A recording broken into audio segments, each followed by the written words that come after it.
acudir a esta conferencia, parte del programa de actividades de Aprenred este año, Cancha Abierta. Bueno, tenemos la oportunidad de contar con un experto que tiene muchos seguidores en Twitter, es toda una personalidad y que viene para compartir con nosotros un poco de sus conocimientos al respecto de propiedad intelectual, lo que representa el acceso abierto, el licenciamiento de los contenidos que se generan para fines académicos, no académicos, etc. Y nos va a brindar una conferencia magistral. Vamos a escuchar un poco al respecto de nuestro conferenciante de hoy.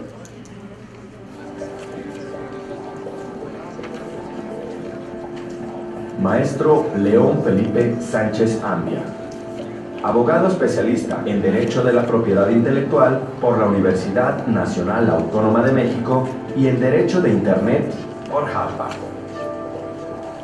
Es profesor de la materia de propiedad intelectual y socio del despacho de abogados Fulton & Fulton, S.C. Ha sido asesor de la Comisión de Ciencia y Tecnología del Senado de la República, así como consultor en varias empresas nacionales y extranjeras. Ha escrito diversos artículos en materia de propiedad intelectual y ha colaborado en publicaciones editadas por la International Business Machine, IBM. Es redactor de la Iniciativa de Ley Federal para la Protección de los Derechos de los Usuarios en Internet. El Congreso Internacional de las Tecnologías para el Aprendizaje presenta Conferencia Magistral: Retos tecnológicos y sociales en el ámbito educativo hacia una nueva propiedad intelectual. León Felipe Sánchez. Un aplauso, por favor.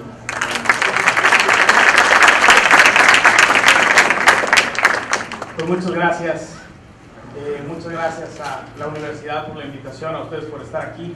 Por fin se me hizo estar aquí con ustedes después de tantas veces que lo habíamos platicado. Y bueno, creo que Dolores tocó muchos temas que también voy a abordar en mi presentación. Seguramente nos cruzaremos en algunos puntos. Pero bueno, yo les quiero platicar un poco sobre estos retos tecnológicos y sociales que tenemos en el ámbito educativo en relación con la propiedad intelectual y cómo nos impacta esta propiedad intelectual justamente en el uso de tecnologías de la información en la educación y cómo está modificando todo el modelo educativo, ¿no? ¿Cómo ha evolucionado este modelo educativo? Hace un momento veíamos con Dolores justamente cómo las aulas se han ido transformando un poquito de esto, ¿no? En lo que conocemos, bueno, aquel dicho que decía que la letra con sangre entra, ¿no?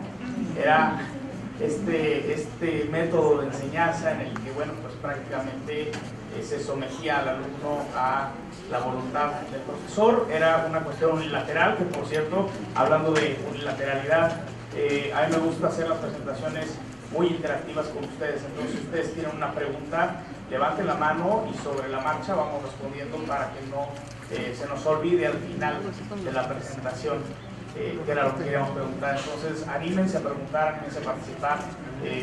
Creo que como abogados es un reto mantenerlos despiertos hablando de derecho, y creo que si participamos me ayudan a mantenernos justamente con esta atención.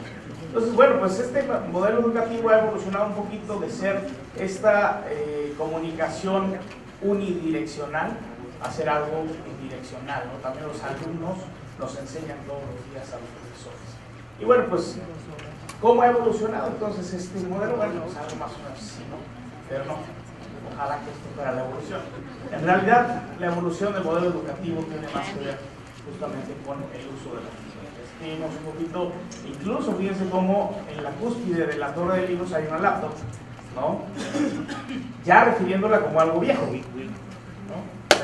Realmente, para algunos una laptop es una herramienta, pero en mi caso al menos la laptop pasó a ser casi que la computadora de escritorio, ¿no? O sea, ya realmente los dispositivos móviles son los que nos ayudan a establecer comunicación, a hacer documentos, etc.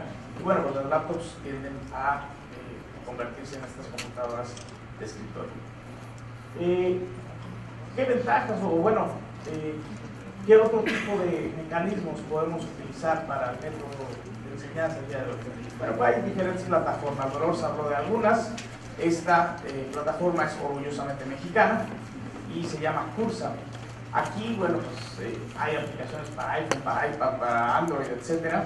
Y lo que hace esta aplicación es justamente armar una aula virtual, pero bien puesta, es decir, tal cual un salón de clases en tu iPad, en tu iPhone, en donde puedes estar tal cual conversando con tu profesor, con tus compañeros de clase, viendo exposiciones, consumiendo contenidos, produciendo contenidos, ¿no? Nos dice la propia página de la aplicación que a día de hoy sus números es que al menos el 85% de quienes incursionan en esta plataforma lo adoptan en el primer semestre. 9 de cada 10 instituciones han decidido pilotear la aplicación de Cúrsame y el 100% de los pilotos han sido exitosos durante 2012, contando ya con más de 80,000 usuarios a nivel nacional. Entonces, bueno, esto es una plataforma que se está introduciendo y que está evidentemente modificando el modelo educativo como lo conocemos hoy, ¿no? Los libros de texto gratuitos son otra herramienta, ya están digitalizados, pero ¿qué problema tienen los libros de texto gratuitos, aún y cuando estén digitalizados? ¿Quién dijo por ahí algo? Bueno, eso a lo mejor casado se le va la liebre, ¿no? O sea, todos pueden tener por ahí algún tipo de error ortográfico, alguna referencia, etc. Derechos de autor, efectivamente. Hacia allá voy a ir en un momento más en la plática, pero el tema del derecho de autor en los libros de texto gratuito no es un tema menor. Los libros de texto gratuito son aquellos que nos da la Secretaría de Educación Pública, no nos cuestan un centavo, en teoría, porque en verdad se pagan con los impuestos de todos, y que para ello podríamos nosotros reproducirlos, compartirlos, distribuirlos, etc. Con el pequeño detalle de que si lo hacemos, pues estamos cometiendo un delito, porque el Código Penal Federal tipifica como delito a aquella persona que reproduzca los libros de texto gratuitos sin la autorización y con fines de delito, ¿no? Entonces, esta es la liga de esta plataforma, Cursa.me, y el modelo no evoluciona así de sencillo. Como decía Dolores, no podemos ser disruptivos, hay que ser evolutivos. O sea, si de repente llegamos y decimos, a partir del día de hoy todo va a ser en computadoras, bueno, evidentemente no solo no es la mejor solución desde mi punto de vista, sino que no es posible. ¿Por qué? Porque necesitamos considerar los diferentes factores de cambio. Necesitamos considerar la tecnología, necesitamos considerar el entorno social. Nos decía Dolores algo muy importante y que es muy cierto desde el punto de vista del contexto social en el que nos desenvolvemos, ¿sí? Nuestro entorno. Si nuestro entorno no está adoptando la tecnología, difícilmente nosotros lo vamos a poder hacer o vamos a poder aprovechar las bondades que nos da la tecnología dentro de un entorno en el que únicamente nosotros somos quienes lo usamos. No sé quién de aquí se acuerda cuando empezaba Twitter. O sea, ya tiene, ¿qué? 7 años, 8 años desde que comenzó Twitter. Fue en 2006, ¿no? Cuando comenzó Twitter, ¿quién abrió una cuenta cuando comenzó Twitter? Yo. Ok, tenemos 1, 2, 3, que son cuentas de 2006. Ok, son pioneros. ¿Qué pasaba cuando se metían a Twitter y ponían un tweet? No había nada, no pasaba nada. Ponías un tweet y decías, ¿y luego? ¿No? Entonces le decías a lo mejor a algún amigo, oye, métete a Twitter, ¿no? Sí, métete a Twitter. ¿Y qué es eso? Y me lo explicabas, ¿para qué quiero decirle a la gente qué estoy haciendo? ¿No? Porque esa era la premisa de Twitter. ¿Qué estás haciendo? ¿No? Y entonces la gente ponía. Bueno, después de un par de años de evolución en la plataforma, cobró popularidad, pero cobró popularidad no por la evolución de la plataforma en sí, porque la plataforma sigue siendo exactamente la misma que cuando comenzó. Lo que cambió su popularidad fue el surgimiento de los medios para utilizarlo, es decir, de los smartphones, de las tablets, de las laptops. ¿Por qué no tenía éxito antes del surgimiento de esto? Pues por una razón muy simple. Para que yo pusiera un tweet tenía que estar en mi computadora. Y en mi computadora estaba en mi escritorio probablemente. O si traía una laptop, necesitaba tener una conexión a internet desde mi laptop. Cosa que hace 6 o 7 años no era lo más común. O si tenía yo una conexión, probablemente tenía que pagar miles de pesos, igual que ahorita, para poder aprovecharla, ¿no? Entonces, bueno, ese entorno social nos va a ayudar o nos va a desincentivar a adoptar las tecnologías como herramientas. La relación profesor-alumno es otro factor de cambio. Como se los decía yo hace un momento, la relación profesor-alumno ha cambiado. Si bien sigue en este marco de respeto, pues general, tanto de profesor hacia alumno como de alumno hacia profesor, lo cierto es que el profesor de hoy, creo yo, tiende a aceptar varias cosas o a conceder varias situaciones que antes eran imposibles. Una, el profesor de hoy sabe que no tiene la verdad absoluta, ¿no? El profesor de hoy sabe decir, no sé, lo investigo y en la próxima clase lo retomamos.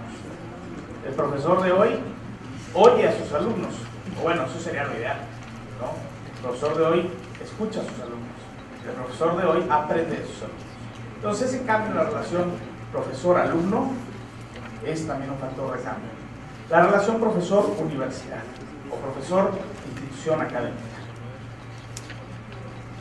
¿Cómo está funcionando hoy esta relación como un factor de cambio?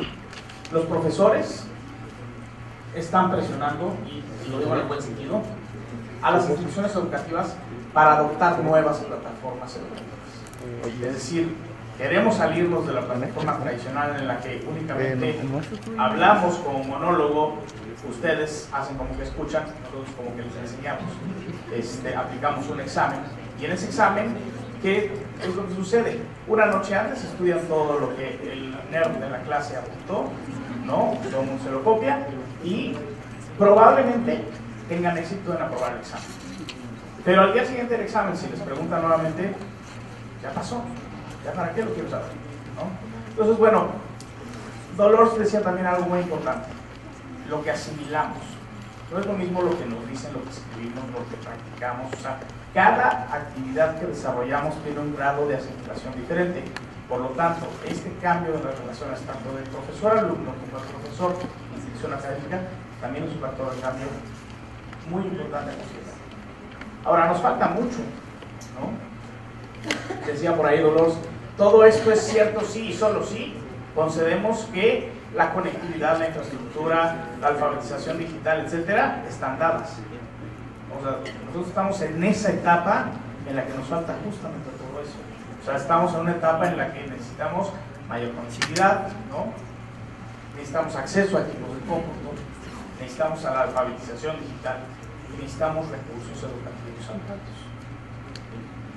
Estos requisitos son indispensables para poder transitar hacia una etapa en la que la educación se valga y aproveche las herramientas tecnológicas como un verdadero factor de éxito en la sociedad. Ahora, quiero hacer énfasis en los recursos educativos abiertos. ¿Qué es eso? Bueno, los recursos educativos abiertos son cualquier tipo de material que sirva para la enseñanza, para el aprendizaje o para la investigación, que esté en el dominio público o, en su caso, que haya sido liberado bajo una licencia abierta.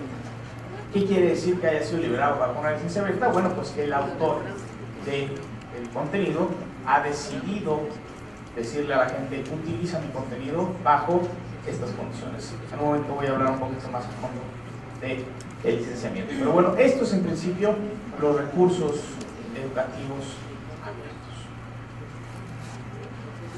Quiero hacer énfasis en algunos puntos. Primero, son materiales, insisto, para enseñar, aprender o investigar. No es nada más el libro de texto. O sea, también puede ser el manual para el profesor, puede ser la presentación, puede ser cualquier tipo de material que esté involucrado en el proceso educativo y que nos sirva para enseñar, aprender, investigar. De cualquier tipo y de cualquier medio. Bueno, no tiene que ser un libro, puede ser cualquier tipo de soporte material que lo contenga.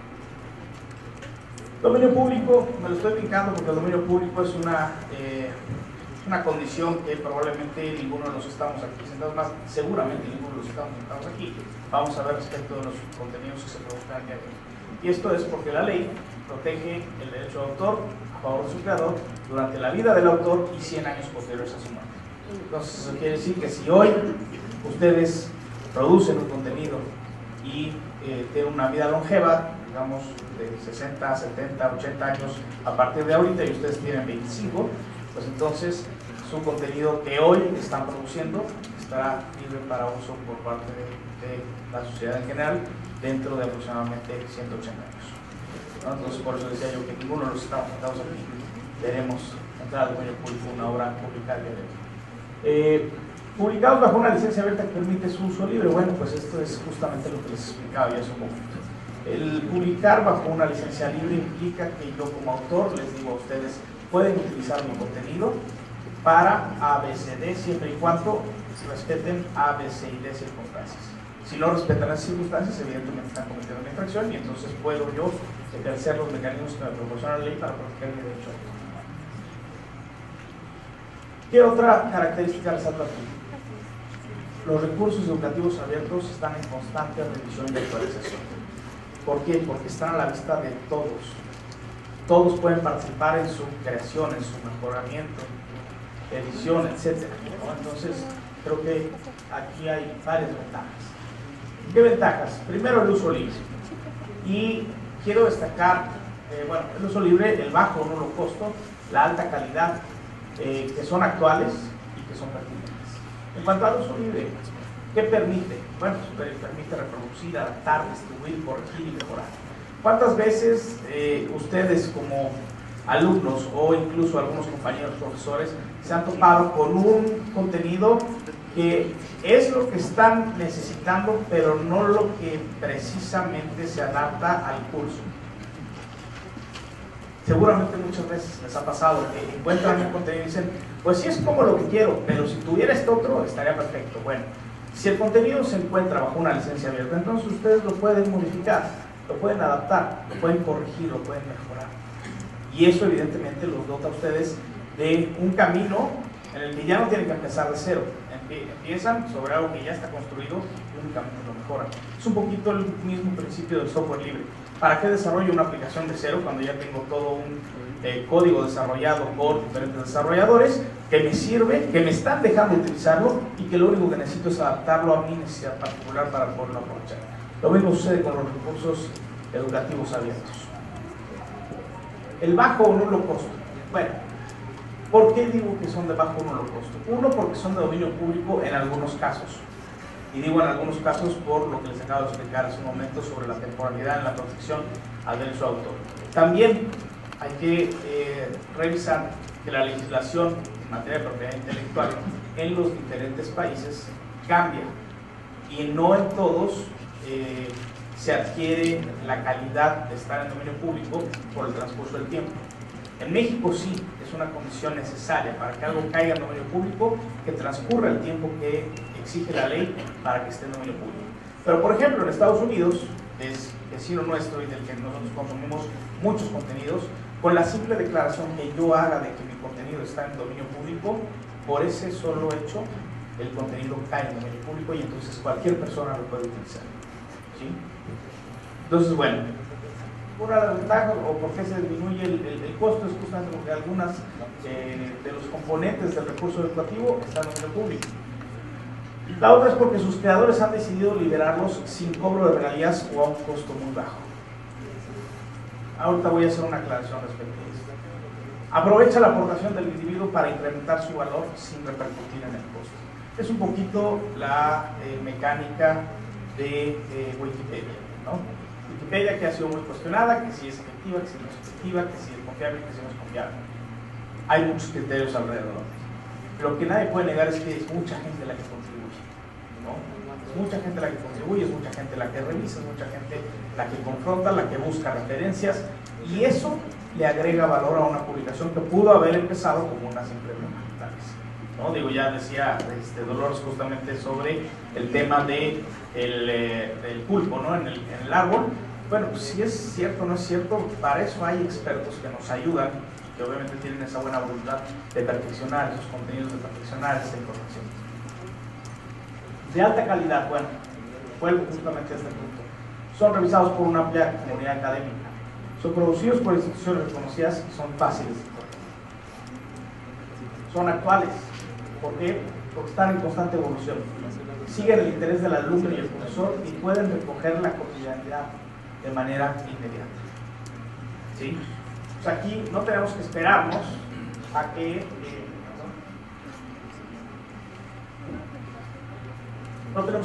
salga la próxima edición dentro de un año, dentro de 2 años, que se agote el tiraje y que el editor decida que ya es buena idea actualizar, o el propio autor decida que ya es buena idea actualizar una edición que, curiosamente, en el caso de los libros de derecho, es muy frecuente que se actualicen las ediciones para abogados. ¿Por qué? Porque cada año el Congreso nos juega bromas y nos cambia las leyes. Entonces, lo que estaba escrito el día de ayer, el día de mañana, no necesariamente es válido. Es más, hay libros que a mitad de curso caen en obsolescencia. ¿Por qué? Porque nos cambiaron la ley, entonces ya lo que está en el libro ya no es actual. Hay que modificar el curso, hay que modificar lo que estamos enseñando al alumno. Entonces, bueno, el recurso educativo abierto, si está en un formato digital, es ideal para mantenerlo actualizado. Pertinentes, ¿por qué? Porque son hechos a la medida. Un poquito lo que les decía yo sobre el código y el software libre, ¿no? Si nosotros tenemos un recurso educativo que nos permite modificarlo, pues entonces en ese mismo tenor podemos diseñar nuestros propios contenidos a la medida. ¿Pueden ser adaptados? ¿A qué me refiero con que pueden ser adaptados? Bueno, a lo mejor ustedes por ahí en la secundaria, en la preparatoria, tuvieron una clase de teatro, una clase de música, en donde a lo mejor les dijeron, bueno, pues vamos a hacer una adaptación de la obra X para ponerla en escena. Bueno, pues pueden ser adaptados justamente. Despiertan el interés del alumno. ¿Por qué despiertan el interés del alumno? Porque no es un contenido plano. Si nosotros le decimos al alumno, aquí está el contenido, investiga, juega con él, ahora sí que como el Museo del Papalote, ¿no? Toca, experimenta, etcétera, le llama más la atención al alumno que si yo le pongo un contenido plano y le digo, esto es lo que es, y no lo puedes mover. Entonces, sí, qué chiste, ¿no? Entonces, también despiertan el interés en el y facilitan la labor del profesor. ¿Por qué? Porque le facilitan la vida en, uno, localizar contenidos que estén acorde a su curso, en poderlos adaptar, modificar, etcétera, y bueno, pues todo esto que se está diciendo. Aquí les quiero proyectar un video sobre el por qué importa que tengamos recursos educativos abiertos. Está en inglés, no hemos desarrollado todavía una versión en español, pero bueno, creo que con esto podemos empezar a tener también un poquito más de pistas sobre por qué son importantes los contenidos educativos abiertos. Education is vital. It enriches our lives, sustains our communities, and helps us grow into the future. At least, that's the idea. The truth is, education as we know it is failing millions around the world. Take Tando, for example. He's a bright kid with big dreams, but the education he's getting is holding him back. You see, Tando's school can't afford the latest learning materials, so he has to work with textbooks that are completely outdated. To make matters worse, Tando's teacher is also left using outdated information, often without even realizing it. And even if he manages to overcome this and gets into college, the cost of all the lessons, books, and notes he needs will land Tando in a pile of debt. It's not just Tando. This situation is being replayed in schools and colleges all around the world. So much for education for all. So how can we fix things? The answer lies in open education. Open education is a global movement that aims to bring quality education to teachers and students everywhere. The basic idea is to put top-notch learning materials on the web that anyone can access for free. You see, unlike textbooks, open ed resources can always be revised, so they're never out of date. Teachers are given free license to adapt them and improve them, giving students exactly what they need to achieve their dreams. As all open ed resources are free to share, schools are no longer limited by where they are or how much money they have. And if you think open education doesn't make the grade, think again. Open ed resources are being created by the world's most respected institutions and scholars. And the Obama administration is set to invest up to $2 billion in open ed in the next 4 years alone. From the highest branches of government right down to grassroots level, open education is changing lives. Visit creativecommons.org/education to learn more. Bueno, ese video nos da un poquito la idea de por qué es importante contar con recursos educativos abiertos. Como lo menciona el propio video, hay educación abierta en diferentes instituciones ya de reconocido prestigio. O sea, no es una cuestión que se esté explorando, no es una cuestión improvisada, no es una cuestión, digamos, pues, circunstancial. No, o sea, sí, verdaderamente me parece, desde mi punto de vista, que el futuro de la educación tiene que ser abierto. ¿Por qué? Porque en la medida en que nosotros abrimos el conocimiento, generamos más conocimiento, generamos más riqueza en la sociedad y evidentemente potenciamos el desarrollo de nuestro país. Estos son los que lo están haciendo ya en el extranjero, al menos en Estados Unidos.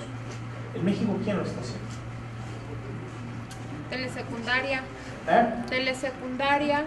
Telesecundaria podría ser una respuesta. Sin embargo, la telesecundaria tiene protegidos cada uno de sus clips por derecho a autor, ¿no?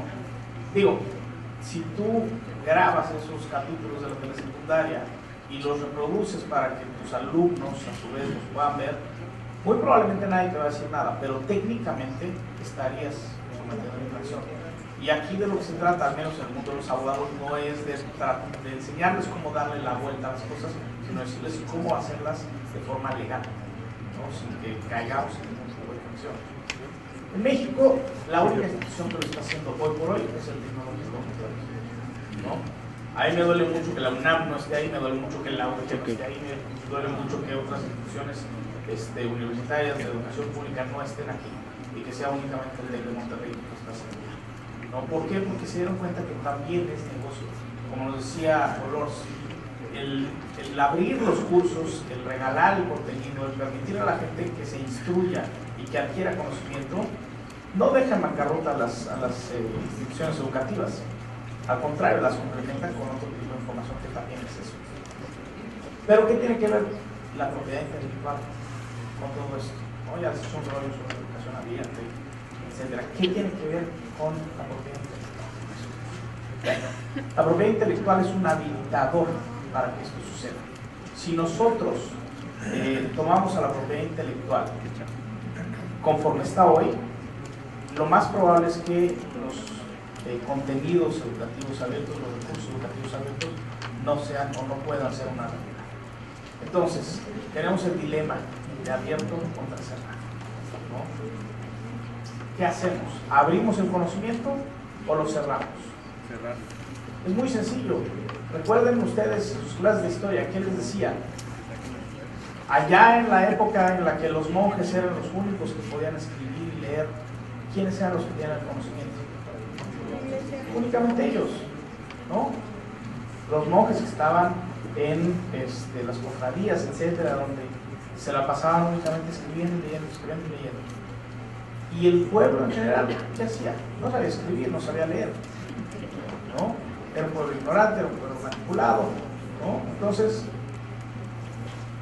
¿qué beneficio trajo la imprenta? Abrir ese conocimiento. Hoy tenemos una revolución idéntica o muy similar a la que se dio con el Internet. La Internet, los medios digitales facilitan el abrir el conocimiento, el abrir los contenidos. Insisto, esto es cierto si se concede que están dadas las circunstancias o las condiciones para poder acceder a los contenidos en línea. Si no, pues entonces sí, no tiene ni caso discutir sobre el beneficio, ¿no? Cerrado. La ley en México por defecto te dice que para utilizar cualquier obra necesitas tener la autorización del titular de los derechos. Y la obra queda protegida desde el momento en que tú la fijas en un soporte material. Luego entonces, todo en México nace cerrado. ¿Sí? Y esto es importante. Se tiene el mito de que si no registras tu libro, no estás protegido. Esto no es cierto. La ley es clara. La ley dice que en México, desde el momento en que tú plasmas la tinta en el papel o de que le das save en el disco duro, etc., en ese momento nace la protección de la ley a tu favor y tienes ya derechos sobre tu creación. ¿Que es recomendable que la registres? Sí, sí es cierto. pero no es indispensable para que tengas la protección de la ley. Ahora, abierto. Las obras abiertas son aquellas cuyo autor, como se los exponía hace un momento, ha decidido que van a estar bajo una licencia que le permite a la gente hacer o darle diversos usos a su obra, siempre y cuando se respeten ciertas condiciones. Es un trato que hacemos en el que yo te digo, sí puedes utilizar mis obras para a lo mejor reproducirlas, para distribuirlas, para comunicarlas públicamente, que esto es un tecnicismo jurídico, la comunicación pública, pero digamos que en términos entendibles por gente que no tiene conocimiento en derecho, es, por ejemplo, ponerlo en una página de internet. Eso es comunicar públicamente la obra. ¿Sí? Entonces, yo te permito todos esos usos, siempre y cuando, ¿qué cosa? Reconozcas que la obra es mía. A lo mejor no quiero que lucres con ella, o a lo mejor sí. A lo mejor a mí no me importa que tú hagas dinero con mi obra mientras la difundas, ¿no? O a lo mejor te digo, ¿sabes qué? No quiero que lucres con ella, pero si vas a lucrar con ella, contáctame y nos ponemos de acuerdo. O sea, hay muchas variables. Lucramos juntos, puede ser, ¿no? Hay muchas variables que pueden afectar los términos de la licencia. Pero bueno, en términos generales, eso es el dilema de cerrado versus abierto. Ahora, no hay que confundir libre o gratuito. Este es un tema que generalmente tiende a confundirse o tiende a pensarse que es sinónimo. Tiende a pensar que porque es libre es gratuito. Y esto no es así. La libertad radica o se fundamenta en las cosas que puedo yo hacer con el contenido una vez que accedí a él. Ahora, ese acceso puede tener un costo. ¿Sí? Se los pongo sencillo. Hay programas que ustedes, para ponerlo en términos de programas de cómputo, hay programas que ustedes pueden modificar, pueden adaptar, pueden reproducir, incluso, etcétera, pero que para poder bajar el programa tuvieron que pagar. No hay distribuciones de Linux por ahí que tienen un costo. Y bueno, pues el que se venda la distribución no quiere decir que se rompa el principio de libertad. La libertad tiene más que ver con la forma en la que se utiliza o se puede utilizar el contenido que con el costo que acarrea obtenerlo. Ahora, ¿qué licencia escoger? Suponiendo que ustedes ya están subidos en el tren de los recursos educativos abiertos, ¿qué licencia escoger? Todo depende, ¿no?, de qué tipo de material estamos hablando. Si es un programa de cómputo, podemos hablar de una GPL, una BCD, una Apache, una MIT. Hay más de 60 licencias para software que son consideradas licencias abiertas o licencias libres. En el caso de otro tipo de contenidos, nosotros sugerimos el uso de licencias Creative Commons. Aquí tengo que hacer una declaración en la que tengo que aclararles que yo soy líder legal del proyecto de Creative Commons en México, y evidentemente por eso también recomiendo el uso de estas licencias Creative Commons. ¿Pero qué es Creative Commons? Creative Commons es un esquema de licenciamiento. Una licencia es un contrato entre dos personas, una que tiene un contenido y la otra que quiere utilizar. Eso es, en términos sencillos, una licencia. ¿Cuántas veces ustedes han instalado un programa en su computadora, en su iPad, en su iPhone, en su dispositivo electrónico y les pasan un escrito ahí de 352 hojas y una casilla que dice aceptar? Y todos le dan clic en aceptar, ¿no? Asumo que leyeron el contrato completo. Igual que cuando vieron su cuenta en Facebook y en Twitter y en todos los redes sociales. O sea, seguramente lo hicieron a conciencia, consultaron a su abogado antes de ponerle clic en la palomita y dijeron, estoy plenamente consciente de lo que implica que yo le dé clic en la casilla de sí acepto. Bueno, pero ustedes aceptaron es justamente un contrato entre quienes está proveyendo el producto o el servicio en el caso de las redes sociales y ustedes mismos. Por eso, un poquito la polémica sobre si Facebook, Twitter, Google, etcétera, le pasaban información a la NSA o no le pasaban información. Pues en realidad nosotros mismos estábamos consintiendo al momento de darle clic en sí a las funciones de uso que ellos compartieran nuestra información con sus agencias gubernamentales. Luego entonces, pues no hay tal dilema, ¿no? O sea, sí estábamos nosotros ya concediendo la autorización. Pero bueno, eso es otro tema, eso es para que se fijen antes de darle clic en sí acepto, ¿no? Así también no se espanten si el contrato de licencia es muy extenso o muy cortito, ¿no? Le decía yo a un cliente que me decía, oye, es que me espanta cuando me mandan contratos de 60 hojas, de 70 hojas, por eso te los mando luego a ti para que tú los cheques. Me da como mala espina, ¿no? Y dije, no te preocupes, o sea, el contrato puede tener 60 hojas o puede tener una hoja. Lo importante es que sepas las consecuencias que tiene ese contrato. El contrato más delicado que vas a firmar en tu vida probablemente es de una hoja, es más, ni siquiera de una hoja, es de 3 renglones, se llama matrimonio. Con eso creo que le cayó el 20 de que no importaba el tamaño y la extensión del contrato, sino más bien leerlo y saber lo que significaba. Lo mismo les digo a ustedes, cuando ustedes utilicen contenidos o generen contenidos, estén muy conscientes de qué licencia tiene y qué implica ese licenciamiento que están ustedes también dando. Bueno, entonces les decía yo que es un esquema de licenciamiento en el que el autor, y aquí es bien importante hacer énfasis en que únicamente el autor es quien puede licenciar los contenidos bajo Creative Commons. Obviamente el autor puede también ser una persona que no sea la creadora necesariamente, sino que sea un creador de derechos, y él también podría en un momento dado licenciar los contenidos bajo Creative Commons. Pero lo que les quiero decir con esto es que no porque yo vea una canción, por ejemplo, de YouTube y la quiero utilizar en mi presentación para musicalizarla y le pongo licencia Creative Commons, se convierte en una autorización autodada por mí mismo, ¿no? Para utilizar los contenidos. No. O sea, yo puedo autorizar el uso de los contenidos que yo mismo creo, no de los que quiero utilizar y que no consigo la autorización. ¿Vale? Entonces, bueno, en esta licencia se establecen las condiciones de uso y cambiamos el esquema de todos los derechos reservados a algunos derechos reservados.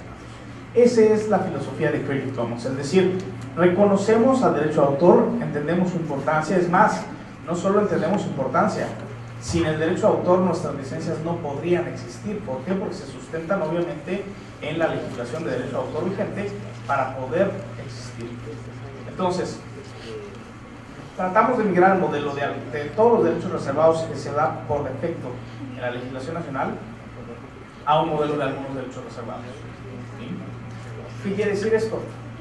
Yo ya te autoricé sin que tuvieras que venirme a pedir el permiso por el simple hecho de haber publicado mi obra bajo una licencia de Creative Commons.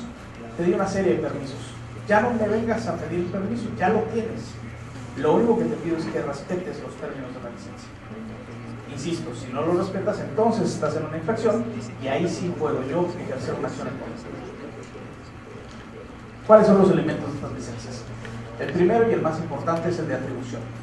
Este elemento nos exige que nosotros reconozcamos la autoría de la obra a favor de su creador. Si nosotros tomamos un fragmento de un texto, un fragmento de un video, de una canción, etcétera, tenemos que decirle a la gente que lo tomamos de X persona. Que X persona es quien es el autor de esa pieza. ¿Sí? No hay una regla única para la citación. Los compañeros acá lo entenderán, ¿no? Hay recomendaciones, mejores prácticas, políticas generalmente aceptadas, pero no hay una regla específica para la citación de ningún tipo de contenidos, ¿no? Lo que se pide generalmente es, bueno, dime quién es el autor, de dónde es, cuál es la fuente, y en su caso si es electrónica, pues cuando menos dime la URL y la fecha en la que lo consultaste, para que yo pueda tener más o menos una visión de qué estamos hablando. Entonces ese es el elemento de atribución. Insisto, es un elemento central para las licencias de Creative Commons porque lo que se busca es que se reconozca justamente al creador. No comercial. El elemento no comercial tiene que ver con la posibilidad de aprovechar económicamente las obras o pedirle a la gente que no lucre con ellas. Si ustedes ven que un contenido que está bajo una licencia Creative Commons tiene este símbolo, quiere decir que no pueden ustedes aprovechar económicamente la obra. No pueden ustedes obtener un centavo de esa obra. A menos, obviamente, de que hablen directamente con el autor y se pongan de acuerdo con él para algún esquema de pago de regalías. Si no ven este icono, quiere decir que el autor les está dando permiso incluso de comercializar su obra. ¿Sí? No derivadas. Cuando ustedes vean este icono en las licencias de Creative Commons, quiere decir que el autor nos está permitiendo el uso de la obra siempre y cuando la respetemos tal y como nos la está dando. No podemos modificarla, no podemos adaptarla. Ahí sí hay algunas restricciones en cuanto a que se debe de respetar la obra en su totalidad, como una unidad. Entonces, cuando veamos este icono, tenemos que respetar la voluntad del autor, evidentemente, y no hacer ningún tipo de modificación. Si no lo vemos, entonces sí podemos adaptarlas, podemos modificarlas, podemos hacer muchas cosas que, evidentemente, con este símbolo no podemos. Compartir igual. ¿Qué quiere decir este símbolo de compartir igual que parece como uno de reciclado?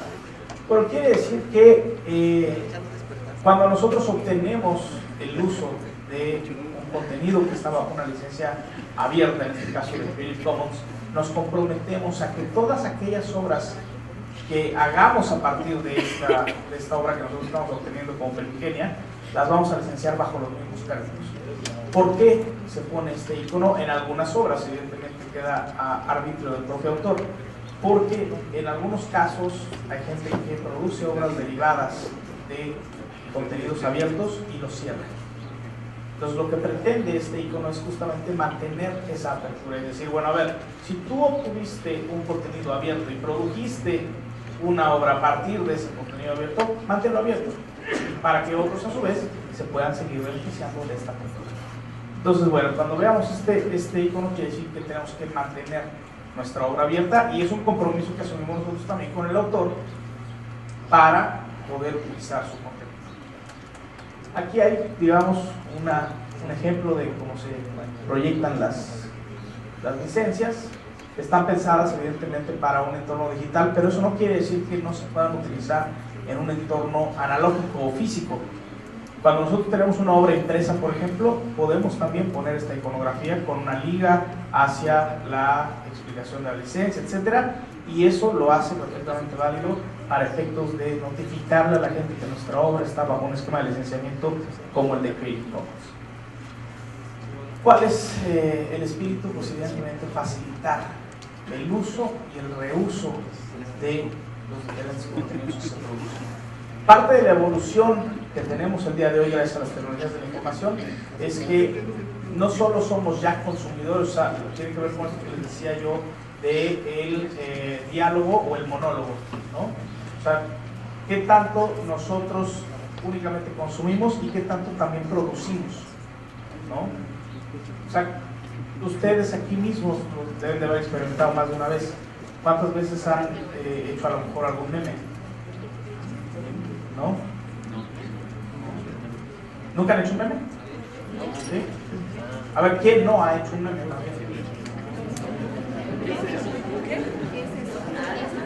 A lo mejor se lo han hecho y no se han dado cuenta.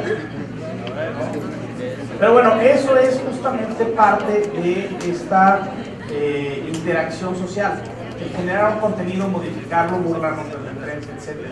¿No? O sea, todo eso tiene que ver con la propiedad intelectual. ¿Por qué? Porque si nosotros no diéramos la autorización para modificar ese tipo de obras, pues automáticamente convertimos en infractores al resto de la comunidad que lo está utilizando sin nuestra autorización. También tiene por objeto facilitar la localización de estos recursos. ¿Por qué? Porque buscadores como Google, como Yahoo o Firefox en el navegador tienen alguna configuración que permite que nosotros le digamos que nos filtre los resultados de la búsqueda conforme a ciertos parámetros para el uso de esas obras. Entonces, si yo voy a la búsqueda avanzada de Google y digo, ¿sabes qué? Quiero buscar obras que tengan que ver con el tema X, pero que me permitan usarlas para reproducirlas, para comercializarlas, etcétera, le ponemos ese parámetro y si está en línea, Google nos regresa el resultado con las obras que efectivamente podemos nosotros utilizar bajo esos términos. Ahora, ¿cómo licencio yo estos contenidos? Bueno, pues accediendo a la página de Creative Commons. En este caso es la liga a la página de Creative Commons, creativecommons.mx, y necesitamos dar clic en escoge una licencia. Si se fijan aquí les explicamos las características de las licencias con los elementos que les comentaba ya hace un momento, y cuando le dan a ustedes clic en escoger una licencia los pasa a una pantalla que pretende ser lo suficientemente intuitiva como para que no se tengan que asesorar de un abogado y entender cuál es el alcance y las implicaciones de ese licenciamiento.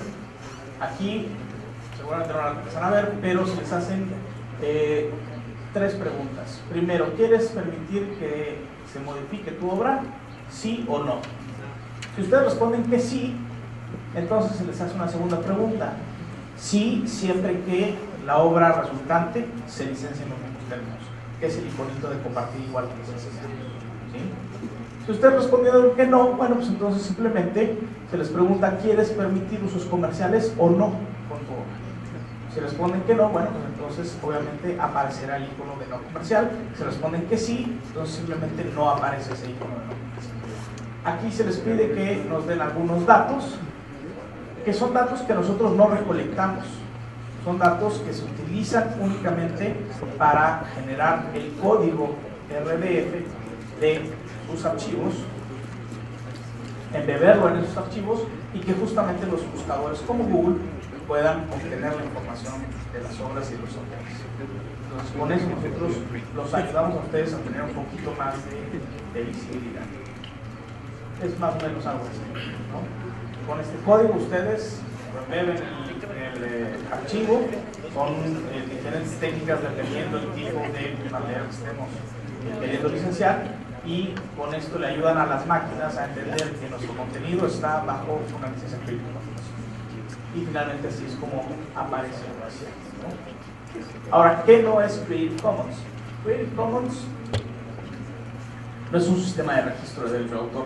Como les decía yo a lo largo de la exposición, la protección a su obra se las da la ley desde el momento en que ustedes fijan su obra en un soporte material. Entonces, Creative Commons no protege su obra. ¿Por qué se los digo? Porque es muy común escuchar que alguien dice, quiero proteger mis obras con Creative Commons. No, espérate. Con Creative Commons no vas a proteger tu obra. Con Creative Commons le vas a decir a las personas cómo pueden utilizar tu obra y cuáles son las condiciones bajo las que pueden utilizar tu obra y qué condiciones tienen que cumplir. Que no es tampoco un repositorio, no es un repositorio. ¿Sí? Hay repositorios de obras bajo licencias Creative Commons, pero Creative Commons per se no es un repositorio. Ustedes pueden encontrar muchas obras bajo licencia Creative Commons, por ejemplo, si es de fotografía, les sugiero que se metan a Flickr. En Flickr hay un buscador específico de fotografías que están bajo licencias Creative Commons, y hasta donde revisé el día de ayer ya llevamos en más de 200 millones de fotografías licenciadas bajo Creative Commons. Si ustedes están en el área de diseño, en el área de publicidad, etcétera, sin duda es un recurso invaluable el tener un repositorio con 200 millones de obras que pueden utilizar para sus materiales publicitarios, ¿no? Y sin tener que pagar un centavo por ellos, ¿no? Entonces, igual para textos hay repositorios, para audio, para video, para diferentes tipos de contenidos existen estos repositorios de obras bajo Creative Commons. Ahora, Creative Commons no es una solución, ¿sí? Hay que entender bien eso. Creative Commons nace de la necesidad de encontrar una alternativa a las restricciones que imponen por la naturaleza misma de la ley a los derechos de autor. Entonces, Creative Commons no es una solución, es simplemente un parche, ¿no? Hablando en términos del desarrollador, es una actualización que le hicimos al sistema, que no es una nueva versión, pero que nos permite avanzar hacia donde queremos. ¿Qué necesitamos? Una nueva propiedad intelectual. Eso es lo que necesitamos en realidad. Necesitamos un nuevo esquema de propiedad intelectual. ¿Cómo lo podemos generar? Bueno, lo podemos generar con políticas de acceso abierto. Justamente hace algunos meses, alguna senadora presentó una iniciativa de acceso abierto al Congreso, concretamente al Senado. ¿Qué sucedió con esa iniciativa de acceso abierto? Fue bien recibida en algunos sectores, muy criticada en otros. Evidentemente, cuando nosotros hablamos de derecho de autor y de propiedad intelectual, tocamos intereses económicos. Si el derecho de autor y la propiedad intelectual en general no tuviera intereses económicos detrás, a nadie le interesaría discutir, ¿no? O sea, si no hay dinero involucrado o no podemos hacer negocio, ¿para qué platicamos de eso? Entonces, la propiedad intelectual es un gran negocio y yo no estoy peleado porque se haga negocio. Claro que tenemos que hacer negocio. El problema aquí es que creo que hemos perdido la dimensión entre el negocio y el beneficio que se puede obtener a partir de abrir conocimiento. Les pongo un ejemplo muy sencillo. Cuando nosotros ingresamos una solicitud de patente al Instituto Mexicano de la Propiedad Industrial, esa solicitud queda cerrada en tanto no se conceda la patente. En el momento en que se concede la patente, incluso algunos meses antes, se hace una publicación de la solicitud con un resumen de la intención. Y ahí ya nos están diciendo de qué se trata la intención, y eso es de acceso público, cualquiera lo puede consultar. Cuando se concede la patente, entonces el expediente completo se abre. ¿Por qué creen que se abra?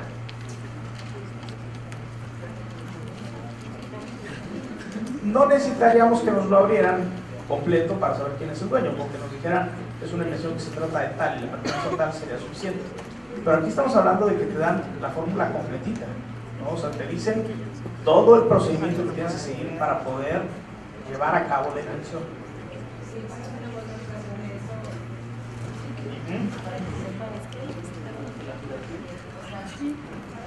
No se puede usar igual.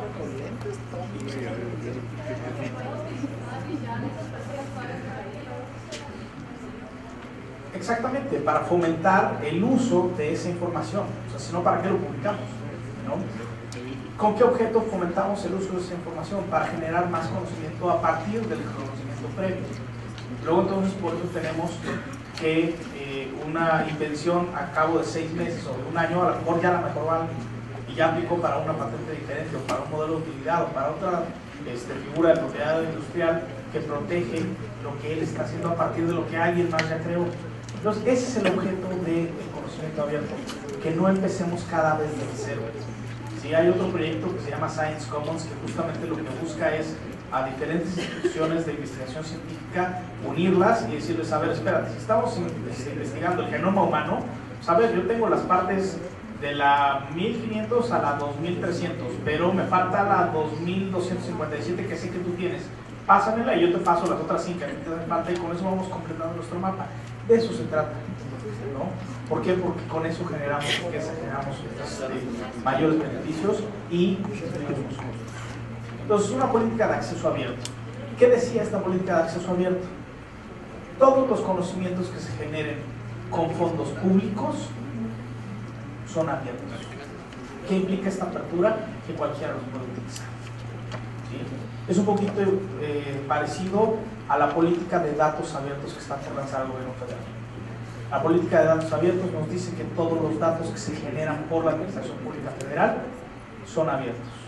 Pero no nada más para efectos de que nosotros digamos, ahí está un PDF que pesa 30 megas y que no le puedo extraer nada de información, pero me dieron la información. O sea, no se trata, sí es un componente de la transparencia, pero no es la transparencia per se. El dato abierto radica también en que lo podamos manipular, que lo podamos aprovechar, que lo podamos comercializar incluso, ¿no? Todas esas características hacen que un dato sea verdaderamente abierto. No solo que esté disponible, sino que aparte nos sirva para producir nuevas cosas.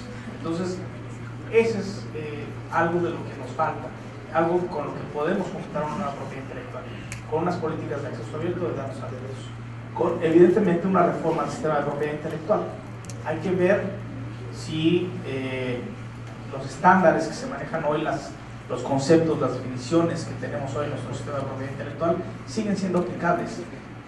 Sentémonos 2 segundos a pensar que el sistema de propiedad intelectual se pensó por ahí de 1789, ¿no? Creo que las cosas han cambiado un poquito desde entonces, ¿no? Los últimos convenios que se celebraron a nivel de la OMPI datan del año 2000 y piquito. También los últimos 10 años creo que ya cambiamos, ¿no? ¿Qué caso tiene darle una patente a una persona por 20 años sobre, por ejemplo, algún sistema electrónico, cuando ese sistema electrónico va a caer en obsolescencia en 6 meses o en 1 año? O sea, verdaderamente necesitamos darle 19 años más de protección a alguien para recuperar una inversión, entre comillas, que no va a recuperar porque ya nadie va a comprar su producto. Entonces a lo mejor necesitamos repensar, por ejemplo, en el sistema de patentes, que haya diferentes tipos de patentes. Habrá materias en las que sea aplicable este principio en función de la obsolescencia, pero habrá materias en las que no, ¿no? Habrá materias en las que me digan, no, pues sabes que es que esto es cierto para la electrónica, pero no para la mecánica, En la mecánica no hay esa evolución tan acelerada y por lo tanto sí necesitamos una protección, o sí amerita una protección de 20 años. Pero ya será cuestión de repensarlo, pero es justamente el proceso que creo que tenemos que pasar o que tenemos que fomentar, el repensar todos esos conceptos para ver si en donde estamos parados es en el mismo lugar en donde estamos parados hace 250 años, ¿no? Sí.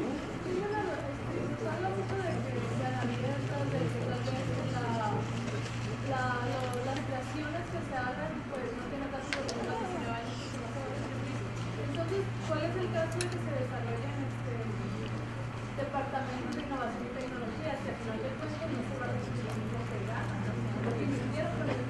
A ver, son conceptos ligados, pero no dependen uno de otro, según yo, ¿sí? El que tú tengas un departamento de innovación, de desarrollo y de investigación implica que es algo que necesitas por naturaleza para mantener tu competitividad y para mantener tu atractivo hacia el mercado, ¿sí? ¿Qué es lo que ha sucedido en algunos casos o en algunas ramas de la industria? Que esos departamentos de investigación, desarrollo y de investigación tienen 1000 proyectos, de los cuales uno es exitoso. Ese proyecto exitoso lo lanzan al mercado y entonces lo que buscan es subsidiar el fracaso de los otros 999 con el éxito de uno. Entonces también ahí en tu departamento de innovación y de desarrollo y de investigación necesitas ser eficiente y ser productivo y apostar a proyectos que efectivamente te van a dejar. Eso es lo que pasa un poquito con la industria farmacéutica. Ellos te dicen, no, es que para llegar a un componente que verdaderamente cure una enfermedad, tuvimos que invertir $100,000 millones en agotar 300,000 componentes que no servían. Pues a ver, ok, es el costo de hacer negocios también para ti. ¿No? Es un poquito como cuando tú necesitas montar un negocio, pues necesitas pagar licencias, necesitas pagar permisos, etc. Es tu costo de hacer los negocios. Lo mismo para la industria farmacéutica y la innovación. No quiero decir que no se proteja la innovación y que con eso se vaya a dejar de incentivar esta innovación. Te pongo un ejemplo muy claro. Las leyes de propiedad intelectual surgen a partir de la revolución industrial, en el caso de la propiedad industrial, y a partir de 1689 con las leyes de derecho de autor. El argumento que se utiliza hoy para decir que se tienen que elevar los estándares de protección es que si no se elevan los estándares se va a desincentivar la innovación y la creatividad. Si ese argumento fuera cierto, entonces quiere decir que el ser humano no hubiera progresado nada desde la era prehistórica hasta el surgimiento de las leyes que protegen la tecnología. Por eso también decía yo que no es aplicable este concepto de volver las patentes de un año para todas las ramas de la industria. Habrá ramas para las que sí ameritan 20 años, pero no creo que vaya ligado el proteger la creatividad y la innovación con que ésta se siga dando y, mucho más importante, con que ésta se refleje en un beneficio económico. No sé si con eso contesto.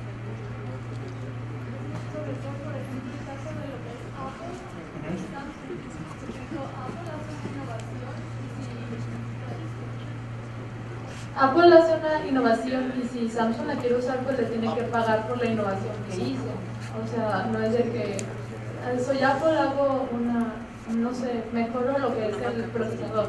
Entonces no lo voy a dejar como que libre para que todos vean cómo lo hice, porque eso no me beneficiaría realmente.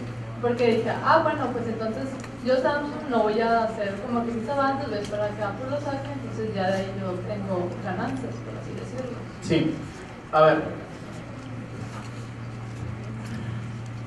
Hace poco hubo un caso que se resolvió en Estados Unidos en el que se decía que Apple tenía que pagarle a Samsung por infracción de patentes.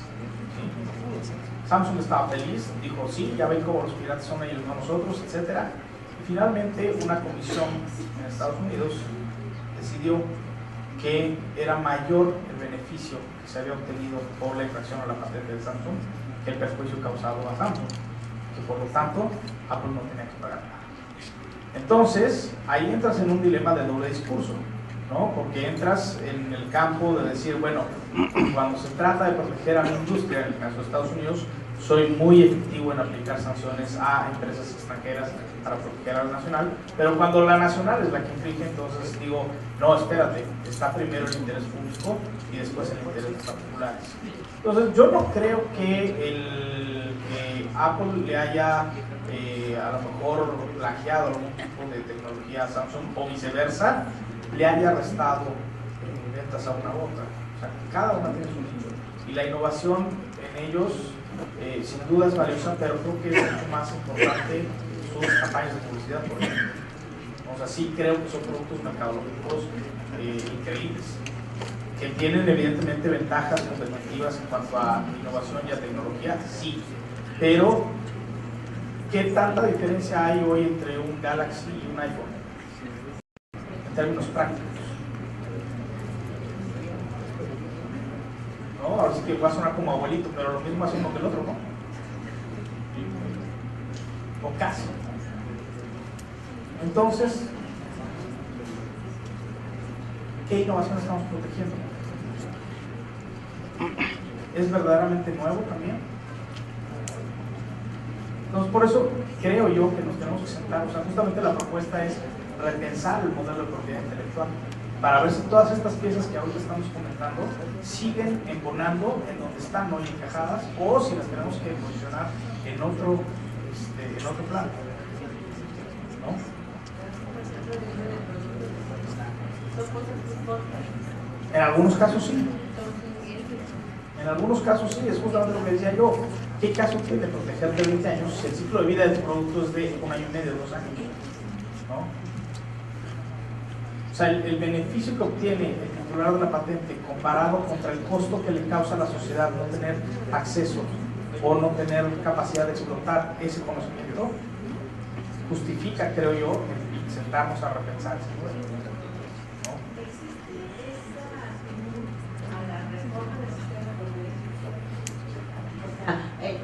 Legalmente, vamos, se reúnen. Yo me imagino que sí, porque no soy abogado, pero se ven estas reformas para nosotros. O sea, por ejemplo, nos empezamos a buscar información acerca de esto y lo que seguimos encontrando es lo de siempre, o sea, los mismos fundamentos de 1700, de 1800. Entonces mi pregunta es, ¿existe realmente esta disposición a la reforma del sistema de propiedad intelectual? No, la disposición no existe hoy por hoy, ¿sí? ¿Y por qué no existe? Por muchas razones. Una, por lo que mencionaba ya hace un momento, que si tú le modificas el status quo a quien hoy está lucrando o haciendo negocio a partir de un sistema, pues evidentemente nadie quiere que lleguen a moverle el tabique donde está parado, ¿no? Entonces no hay esa disposición, sin embargo sí hay la conciencia de que algo se tiene que hacer.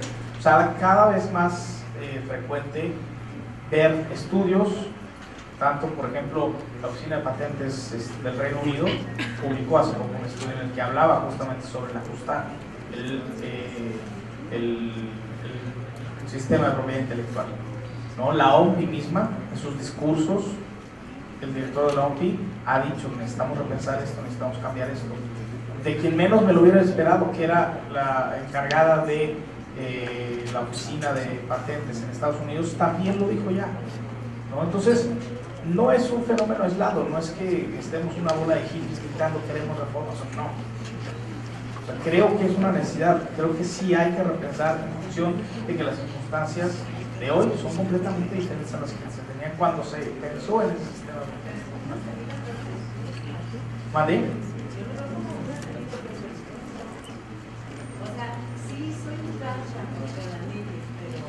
Pero vamos a pensar, o sea, finalmente eso no ayuda de mucho, ¿no? O sea, porque voy con el abogado y me dice, no, tienes razón, esto se puede hacer, pero la ley es esta, entonces, pero yo te entiendo, lo vamos a pensar. Vas con el abogado equivocado, por eso.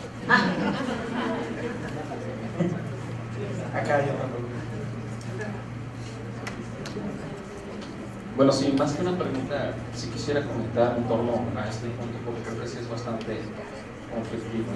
Yo creo que a todos nos surge la duda, bueno, si se cambia la legislación a que las cosas sean abiertas, ¿dónde va a estar el negocio? O sea, ¿cómo protejo yo esa innovación para poder hacer negocio? ¿Sí? Yo creo que es básicamente donde surgen las inquietudes que se están mencionando ahorita. Yo creo que tenemos que partir más bien por qué representa la sociedad que estamos dejando. Ahorita algo que todo el mundo sabemos es que vivimos en una sociedad consumista. El consumo es lo que está moviendo las riquezas. ¿En qué se basa el consumo? El consumo se basa en el que tú no soluciones tus problemas, yo te vendo una solución. Tú despreocúpate de la felicidad, como decía Dolores Rex en su conferencia anterior. Nos están vendiendo que la felicidad es no hacer nada y comprar la felicidad, ¿sí? Pues vivimos en una sociedad consumista. La sociedad consumista, ¿qué implica? Pues precisamente que nosotros no somos los que producimos, sino que hay gente que sí es innovadora, que sí está vendiendo esas innovaciones y que las distribuye. O sea, a lo que vamos son a los monopolios que están distribuyendo los contenidos. Entonces, si yo voy precisamente a la empresa televisiva y le digo, ¿sabes qué? Es que tu modelo ya no es el mejor porque ahora todo el mundo puede subir contenidos en internet y puede haber muchísima producción de videos. ¿Qué creen que va a decir la empresa televisiva? Pues la empresa televisiva empieza a defenderse, diciendo que gracias a todas las inversiones que hace, es donde permite la creatividad, y decir que necesitan proteger las innovaciones para que la demás gente no tenga la posibilidad de ser creativo y poder subir sus videos y proteger los derechos de lo que está haciendo. Estas empresas son las que influyen directamente en los gobiernos, en donde están diciendo no se deben de cambiar las leyes deben de seguir protegiéndonos a nosotros porque nosotros somos el mecanismo de la innovación. Básicamente ese es el argumento. Entonces, estas licencias tienen otra filosofía. ¿Dónde está la innovación? ¿Quiénes son los que podemos ser innovadores? Precisamente las tecnologías nos están proveyendo de esa potencia para nosotros poder innovar. O sea, las tecnologías es una democratización del conocimiento. La Web 2.0 es el hecho de que nosotros podemos participar, crear, no nada más consumir. La Web 2.0 significa el cambio del consumismo a la producción. Las licencias ahorita precisamente estamos bloqueados en eso. ¿Por qué se requiere una reforma? Porque el licenciamiento todavía está pensando en el consumismo, está pensado en las empresas que están diciendo, no, yo soy Samsung, y a mí se me ocurrió la primera idea de poner un botón redondo. Nadie en el mundo puede tener esa creatividad para que el botón sea redondo. El teléfono rectangular. El teléfono rectangular. Era el argumento de fondo del conflicto. Exactamente, o sea, si revisamos el fondo, por lo que las grandes empresas están peleando ahorita, nos vamos a dar cuenta que en realidad son varias cuestiones absurdas, no tienen que ver con la creatividad, tienen que ver con el consumismo. No es la creatividad lo que están protegiendo. Las leyes ahorita, si vamos a los gobiernos y buscamos cuál es la disposición que tienen a ese cambio, los gobiernos todavía están presionados precisamente por los que tienen la riqueza, por los que quieren seguir manteniendo un modelo de distribución del conocimiento, cuando el conocimiento no podía distribuirse más que por los que poseían los medios de comunicación. Ahorita ya tenemos internet y el conocimiento puede distribuirse de formas diferentes. Entonces, si vivimos en una era en la que el conocimiento puede distribuirse de formas diferentes, ¿qué necesitamos? Necesitamos leyes que precisamente protejan a todos los que estamos construyendo contenidos, ¿sí? Y que podamos precisamente hacer uso de esos contenidos, que no restrinjan el flujo de esa información. Las leyes, el internet es abierto, permite el flujo de información, y las leyes que hacen lo bloquean. Los contenidos por omisión, cuando yo produzco algo, la ley me está protegiendo para que el conocimiento no fluya. Esto no quiere decir que no tengamos que hacer dinero. Claro, la economía es muy importante, pero estamos hablando de un cambio económico. Por eso Dolores Rex ella decía que consideraba que la revolución que estamos viviendo quizás sea mucho más importante que la revolución industrial. Estamos hablando de un cambio en la forma en la que se produce la riqueza. Pues eso sería... Sí, hay que reconocer que la riqueza del internet está en los extremos, ¿no? Los extremos somos nosotros somos quienes enriquecemos el ecosistema. Nosotros somos quienes consumimos y quienes producimos. Y efectivamente las leyes están pensadas en el consumismo. Ahora, lo más paradójico de esto es que al que menos beneficio le llega es al creador. El beneficio mayor se lo llevan los intermediarios, ¿no? Luego entonces, paso al siguiente punto, necesitamos buscar un mayor beneficio para los creadores, ¿sí? O sea, para el autor que escribe la canción, para el compositor que compone la música, para el autor del libro, para el poeta, o sea, para ellos que son quienes crean este contenido, esta cultura, etcétera, para ellos hay que buscar un mayor beneficio, ¿sí? ¿Por qué? Porque hoy los intermediarios ya no se necesitan, o no se necesitan en la misma medida que se necesitaban antes, ¿no? O sea, tú hoy no necesitas de una editorial para publicar tu libro. Tú mismo puedes hacer tu diseño editorial, tú mismo puedes publicarlo. Hay plataformas de autopublicación, hay plataformas que te publican el libro de diferentes maneras. O sea, ya no se necesita esa industria editorial, ¿no? Lo mismo pasa con las productoras de música. Ya no necesitas un estudio de millones de dólares para tener una producción musical profesional. Si tienes una computadora con el software adecuado, puedes hacer la producción tan profesional como la del estudio de millones de dólares, ¿sí? O los artículos científicos, ¿no? Entonces, las situaciones o las circunstancias han cambiado y creo que se perdió de vista justamente esto, el beneficio a los creadores. Hoy, la mayor ganancia se la lleva quien está en medio, no quien está en el extremo, es decir, el autor por un lado y el consumidor de la obra por el otro. Entonces lo que tenemos que hacer es acortar ese camino con nuevas leyes en el que los mayores beneficiados sean justamente los extremos. Y bueno, pues también tenemos que fomentar nuevos modelos de negocio.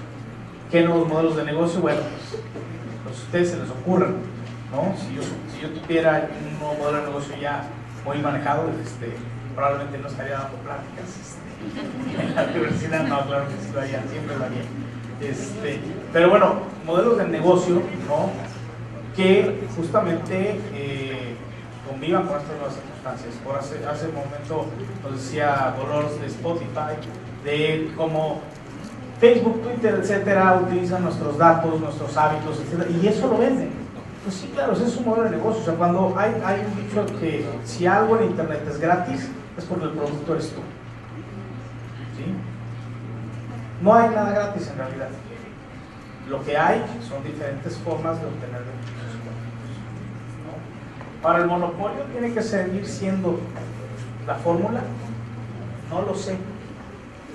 O sea, justamente de eso se trata, de reflexionar, el sentarnos a ver si el modelo tiene que seguir como está o lo tenemos que cambiar. A mí me parece que lo tenemos que cambiar.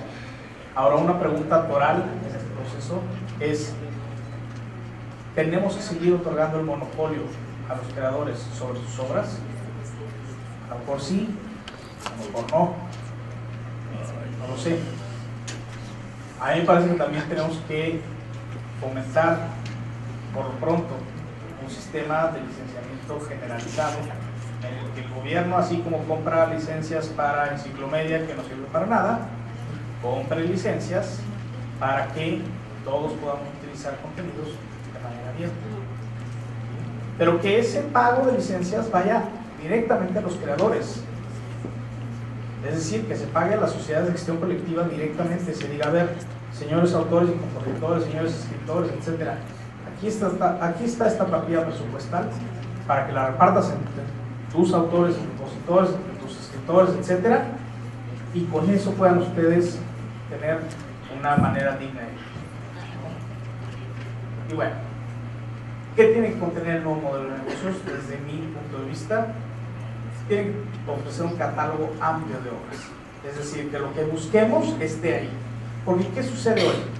Cuando recurrimos a fuentes alternativas, por no llamarlas piratas, cuando no encontramos algo en un canal legal, ¿no?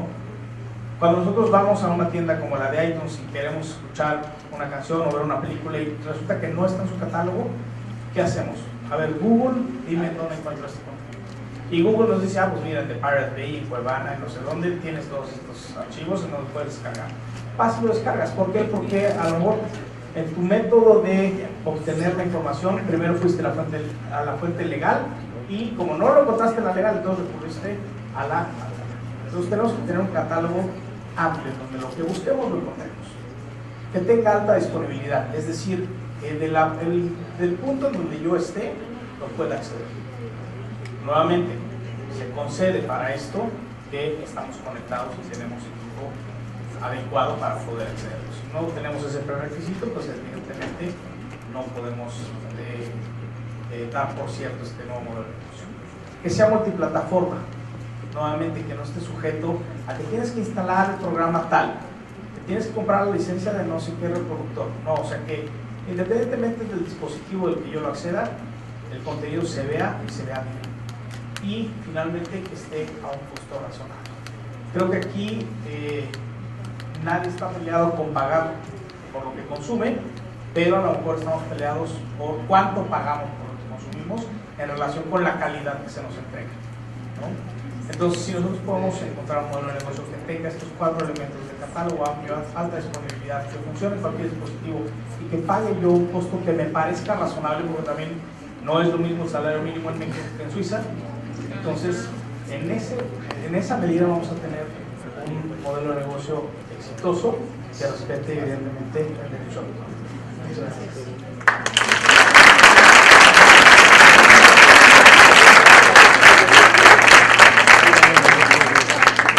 Muchas gracias. Gracias a León Felipe por su gentileza. Y no sé si tengan algún comentario, alguna pregunta más que hacer. Esto es básicamente de tecnologías para el aprendizaje, pues te basaste mucho en los objetos educativos abiertos.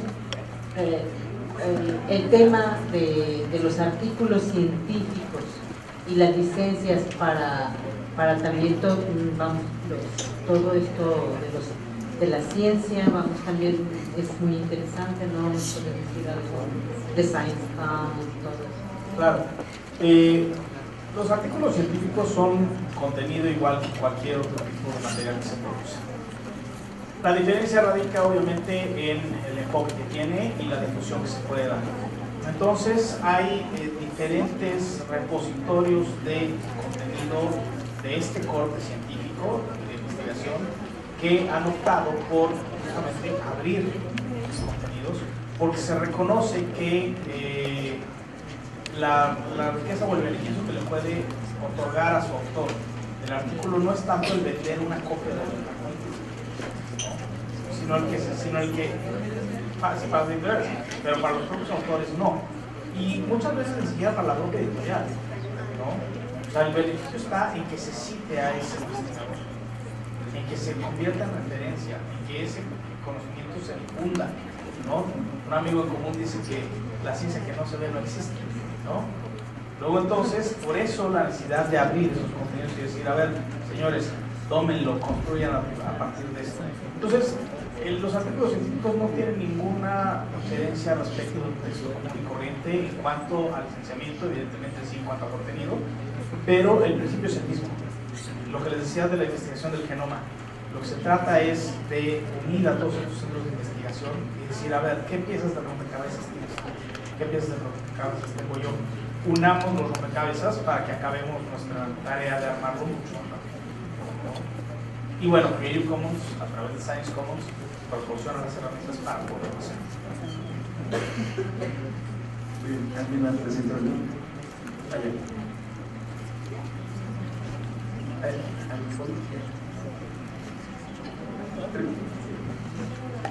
Bueno, yo lo que quería comentar es que sí es muy importante, sobre todo a nivel internacional y la presencia de México a nivel internacional, que se haga más registro de autoridad y que se haga más como esa, como le llaman, la calidad del huevo, porque en México hay muchísimas innovaciones, muchísimas investigaciones importantes, muchísimos diseños innovadores en todas las áreas, pero que no tenemos la cultura porque no se nos ha inculcado ni desde niños en la escuela ni en ningún lado, que tenemos que registrarlo y que tenemos que ponerlo al servicio de una comunidad mundial. Entonces hay un montón de tesis importantísimas, un montón de investigación y de cosas que están ahí, que son un producto muy bueno, con toda la calidad, pero que nos conformamos con decir, ah, pues mira, está padre, ya lo terminé, ya salió, y se guarda. Y nunca el mundo se entera. Y en México hay muchísimo potencial y muchísimas cosas que vale la pena que se utilizaran, y no se está haciendo porque se quedan guardadas, archivadas o en maleta, ¿no? Claro, y bueno, en ese sentido, el licenciamiento abierto facilita la difusión, que se conozca justamente y que nos ayuden literalmente a generar algo, ¿no? Ahora, es bien importante hacer énfasis en que el hecho de que tú liberes tu obra o la abras no significa que pierdas tus derechos, ¿no? O sea, el que yo diga, a ver señores, aquí está la fórmula para la invención, no significa que yo vaya a perder mis derechos de ser el único que puede legalmente producir, ¿no? Entonces la apertura no entra en conflicto con los derechos que me cobran. Por acá había otra pregunta. Por acá. Sí, la preguntita ya va dirigida a números. A nivel registro de patentes y marcas en México, más o menos cuánto producimos anualmente, y cuál sería nuestra posición a nivel internacional. Desafortunadamente tenemos números que dan pena, ¿no? O sea, sí, el año pasado de aplicaciones o solicitudes de patente mexicanas, me parece que no rebasaron las 100, ¿no? O sea, contra 3.500, 5.000 que se meten extranjeros. Entonces el porcentaje de patentes que se está solicitando de inventores mexicanos es un poquitito. En marcas creo que tenemos mejores números, pero no obedece a que sean marcas mexicanas, sino más bien a marcas extranjeras que están entrando a México, ¿no? También hay un poco más de conciencia en cuanto a proteger la marca que proteger la patente. O sea, no es que el inventor no sepa o no quiera proteger su invención, es que no lo están asesorando adecuadamente para que lo haga. Y también los costos son muy altos, ¿no? Entonces también creo que ahí habría que nuevamente pensar cómo incentivamos que el inventor proteja sus creaciones para poderlas explotar y que genere un mayor beneficio económico. ¿Sí? Por acá había una señorita. Buenas tardes.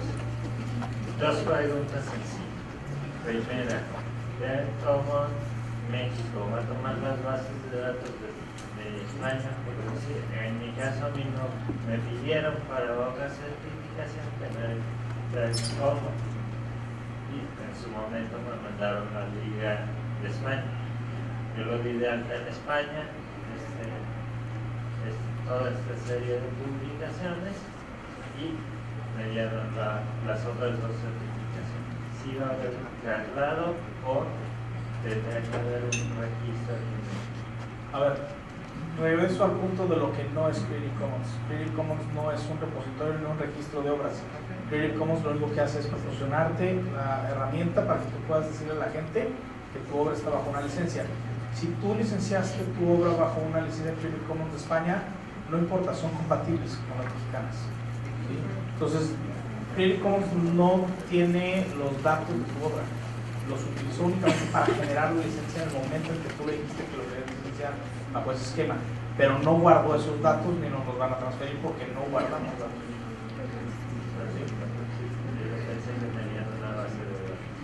La segunda pregunta va en torno a lo mismo que estás manejando, pero en objetos físicos, de objetos físicos en las regiones, en los centros universitarios, tenemos parte de creatividad, podemos irnos al norte, al sitiado, todo lo que hacen al norte son materiales físicos como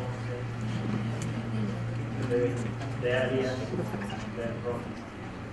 Bueno, como lo explicaba también en la presentación, cuando se trata de creaciones que están físicamente y no digitalmente representadas, lo que se hace es tal cual poner el indicador de que la obra se encuentra en Creative Commons con la información de dónde se pueden consultar los términos de licencia para que la gente pueda a su vez recurrir a ese vínculo y saber bajo qué condiciones tienen que utilizarlo. ¿Sí?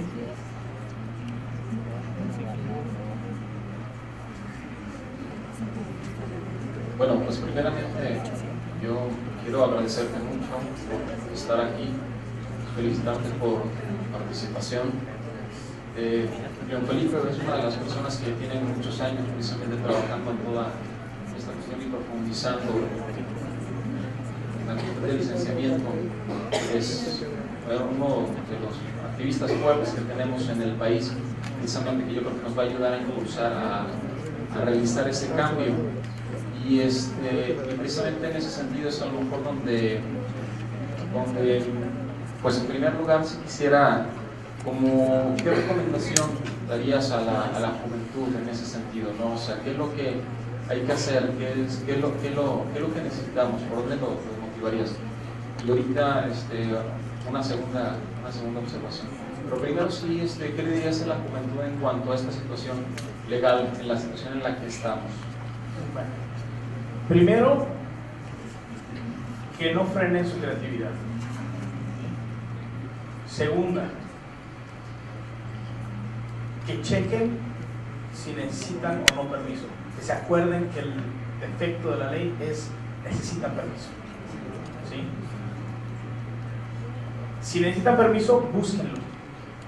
No encontrar a quien les tiene que dar permiso no justifica que utilicen la obra sin la autorización.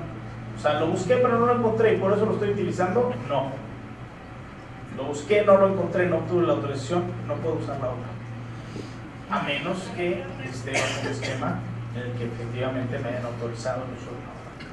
Entonces, pidan permiso, no frenen su creatividad y en lo que el esquema cambia, protejan evidentemente sus creaciones.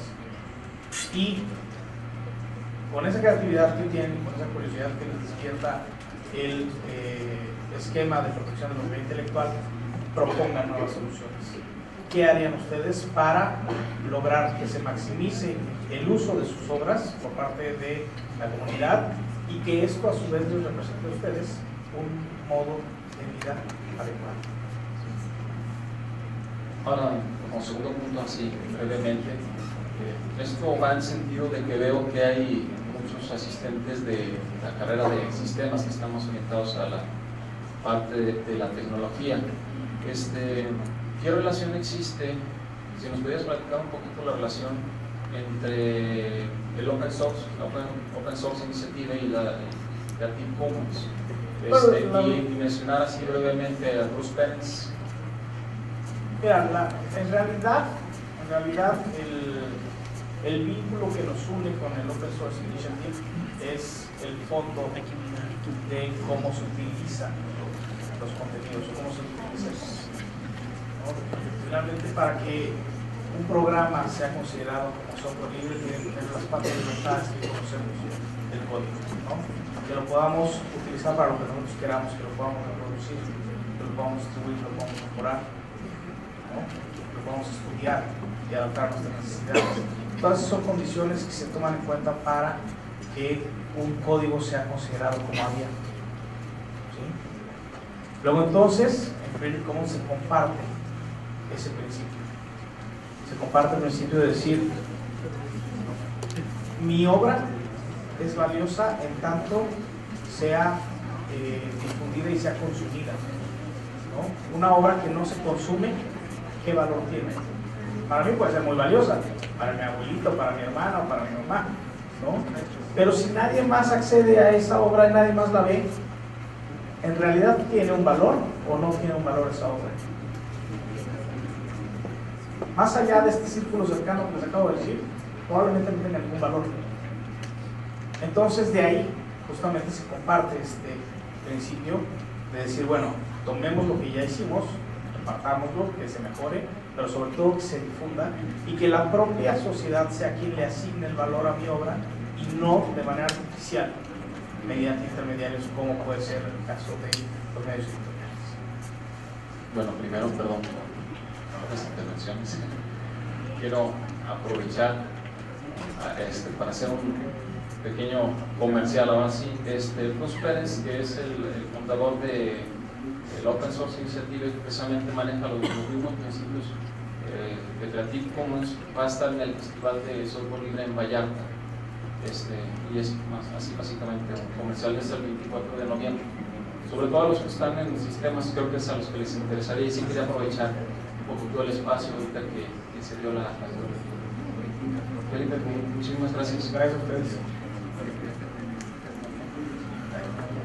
Dos intervenciones más. Hola, ¿tiene algún costo la licencia de Creative Commons? No, las licencias de Creative Commons son completamente gratuitas.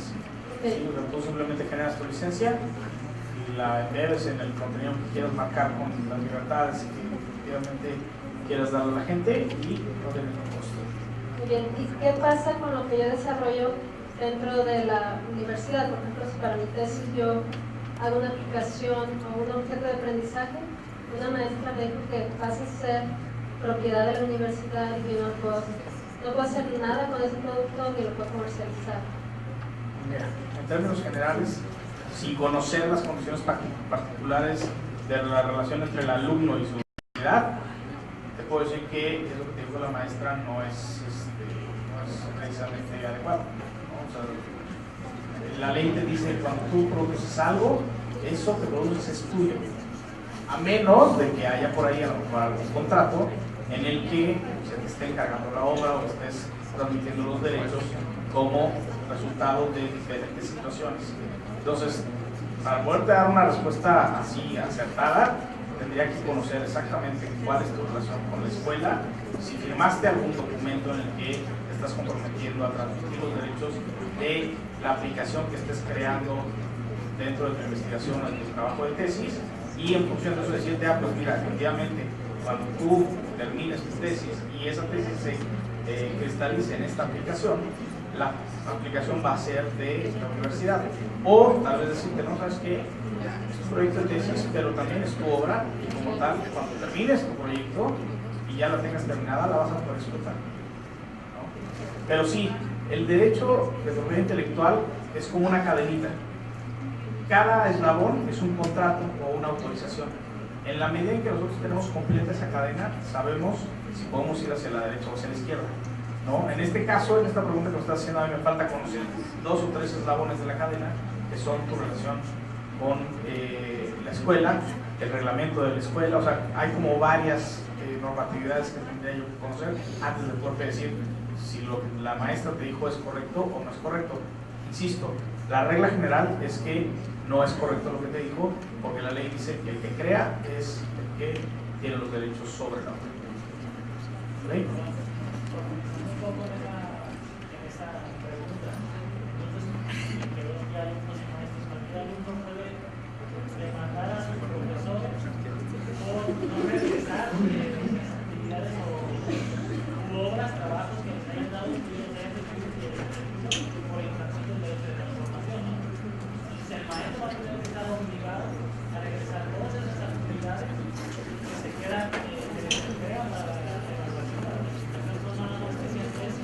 A ver, es que al fondo no nos escuchan, no sé si nos pueden prestar un micrófono para que nos puedan escuchar las personas que nos hacen el favor de acompañarnos al fondo.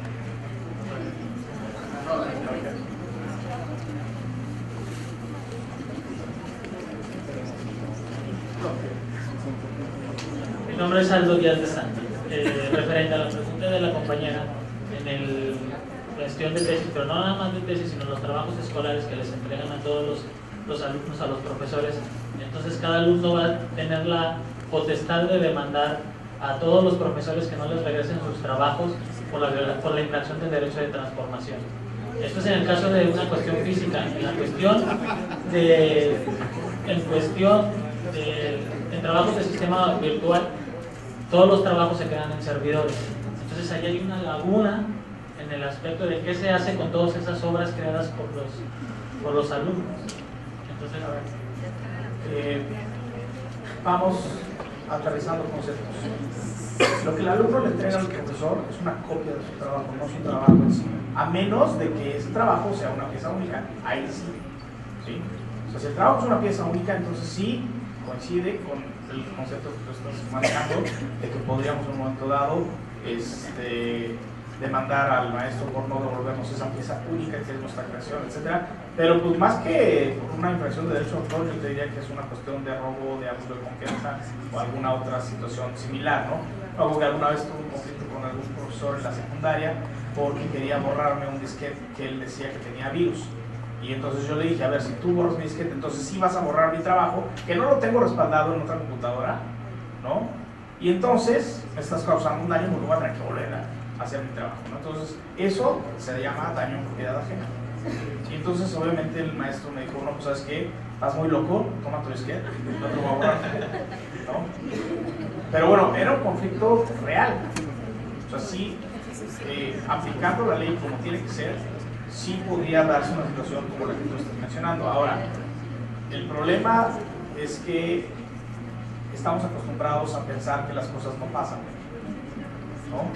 O sea, no, hombre, ¿quién te va a cachar? Eso no va a pasar. ¿Quién te va a demandar? O sea, tú, maestro, ¿cómo crees que el alumno te va a demandar? Sí, sí los pueden demandar, pero no necesariamente por una infracción al derecho de autor, sino más bien por un acto de apropiación de un bien ajeno, ¿no? Ahora, si hablamos de transformación, si tú, como profesor, tomas el material o el trabajo de tu alumno,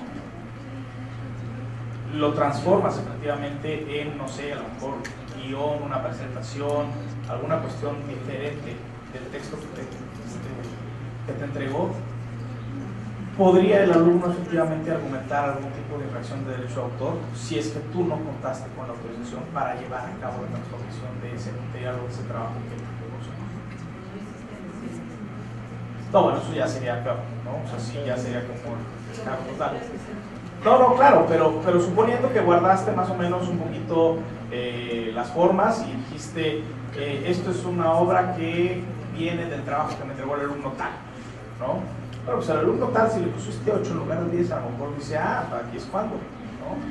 Y entonces exactamente se puede por ahí desquitar. Entonces la profesora dice, ponle 10 a todos nuestros alumnos. Pero bueno, no, sí, es muy buena pregunta. Sí se puede dar en algún caso alguna situación legal como consecuencia del uso de los trabajos de los alumnos. Hay que tener cuidado. Lo recomendable sí es tratar de pues verificar que no sean piezas únicas. Si son piezas únicas, definitivamente hay que devolverlas. Si no son piezas únicas, podríamos nosotros guardar una copia o nosotros mismos generar una copia para nuestro respaldo en caso de que haya una revisión, en caso de que haya alguna disputa en la calificación, etc. Sí, buenas tardes. En su experiencia, nos gustaría saber qué universidad ha podido vincular todo el proceso del acceso abierto con la generación de recursos complementarios. Últimamente lo que exige el gobierno federal es que las universidades generen recursos alternos. Entonces, si nos vamos a un extremo del acceso abierto, podemos perder de vista un poco la generación de recursos complementarios. ¿Qué universidad ha generado políticas o ha implementado mecanismos para tratar de equilibrar ese proceso donde permita que el acceso esté abierto en algunos casos y en otros casos a través de la generación del conocimiento se generen fuentes alternativas de financiamiento para la propia institución? Esa es una pregunta. Y la segunda que va a ligar, ¿qué ha hecho la UNAM respecto del proceso del acceso abierto? ¿Ha iniciado alguna discusión? ¿Se ha pronunciado al respecto? A la primera pregunta, son diferentes esfuerzos que se han hecho en diferentes instituciones. Evidentemente no tengo todos mapeados ni podría hablar por todas las instituciones. Tengo uno muy claramente identificado y del que sí puedo hablar porque me ha tocado incluso también colaborar, y que es el caso de la Universidad Autónoma del Estado de México. La Universidad Autónoma del Estado de México tiene un mandato de acceso abierto en donde justamente se dice que todas las investigaciones que se produzcan dentro de la universidad tienen que estar bajo un esquema de acceso abierto. Y a partir de eso se genera algo que produce más riqueza, que es la publicación de las revistas científicas como Redalí, que funcionan como un repositorio en el que todas las revistas que están ahí concentradas están bajo un esquema de financiamiento del Creative Commons y pueden en todo caso ser reproducidos, distribuidos, publicados públicamente, etc., sin necesidad de regresar con los autores o los titulares para pedir permiso porque ya están bajo el sistema de financiamiento. Entonces me parece que Redalí es justamente un recurso complementario que sirve como ejemplo perfecto a cómo la implementación de un mandato de acceso abierto se aterriza en un proyecto concreto que a su vez genera no solo recursos para la universidad, porque los obtiene no a través de vender el acceso a las revistas, sino los obtiene a través de, por ejemplo, becas, estímulos, etcétera, que obtiene de diferentes fuentes, tanto del gobierno federal como del Banco Mundial, como de otros actores que les interesa fomentar justamente la cultura del acceso abierto. Entonces, eso en cuanto a la primera pregunta, no sé si con eso esté satisfecha tu respuesta. Perdón, tu pregunta. En cuanto a la segunda pregunta, pues ahí no soy quien puede hablar a nombre de la UNAM, ¿no?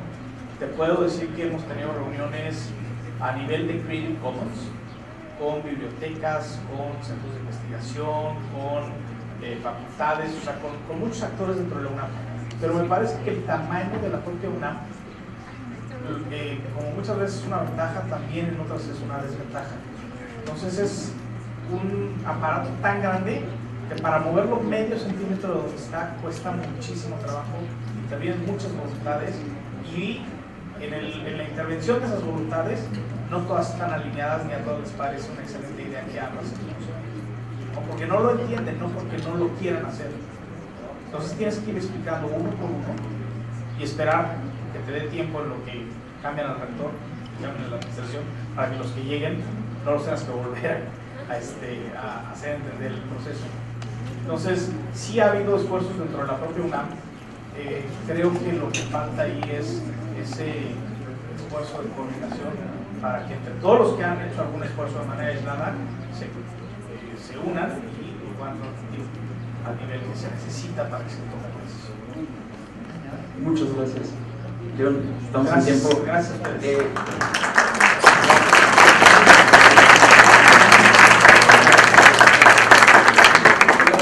A nombre de la Universidad de Guadalajara, el CUSEI y la Maestría en Tecnologías para el Aprendizaje, darle su reconocimiento a León Felipe Sánchez Zambia por su participación.